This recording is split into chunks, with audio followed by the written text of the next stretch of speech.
Every day, without typing a word or making a post, you're giving away personal data. Not just your clicks or searches, but everything you do or don't do online. This invisible trail is known as digital exhaust, and most people have no idea just how detailed and revealing it really is.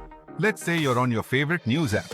You scroll past a few headlines, but stop for an extra second on one about climate change.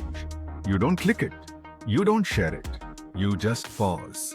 That pause? It's recorded.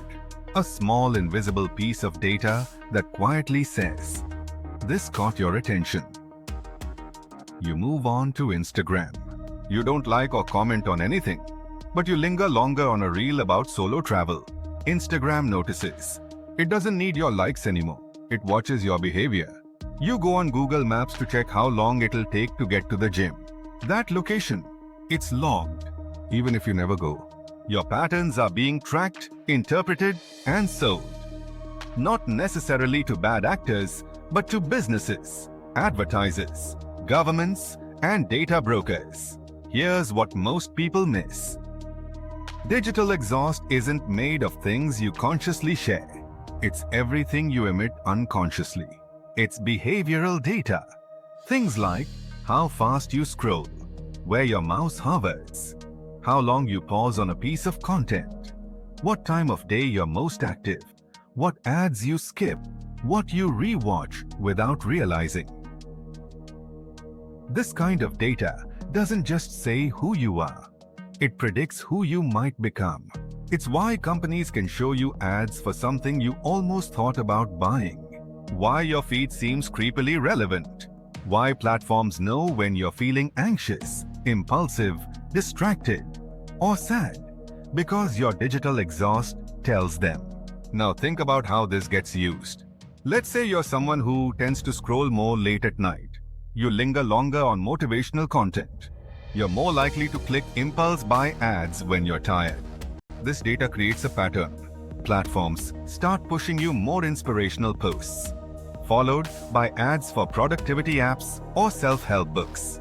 Not because you asked for it, but because your behavior signaled vulnerability. It's subtle, it's invisible, and it's incredibly effective.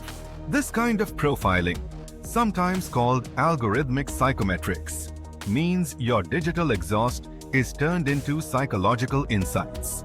Your traits, preferences, fears, even moods can be inferred through patterns in your exhaust. And the scariest part? You didn't knowingly give this information away. You just use the internet. So, what can you actually do about it? First, start by being aware. Awareness is the foundation of digital autonomy. Ask yourself, what does my behavior say about me? What would someone learn about me just by watching what I click, ignore, or hover over? Second, audit your own digital life. Look at your app usage stats, your screen time, your YouTube watch history. Who's influencing you? What content are you being shown more often, and why? Third, take back small bits of control. You can turn off ad personalization, use privacy-focused browsers like Brave, block third-party cookies, adjust your phone's tracking permissions, log out of accounts you don't need running in the background, clear your YouTube or Google Watch history periodically, limit location sharing to only while using an app, and most importantly, be intentional. The internet thrives on passive behavior.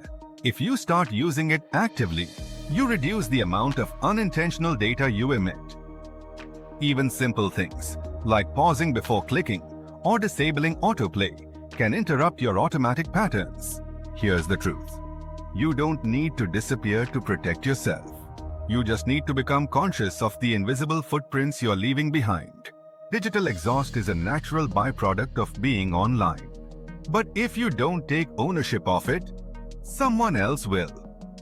Whether it's to sell you something, manipulate your feed, or quietly steer your decisions, you're not paranoid.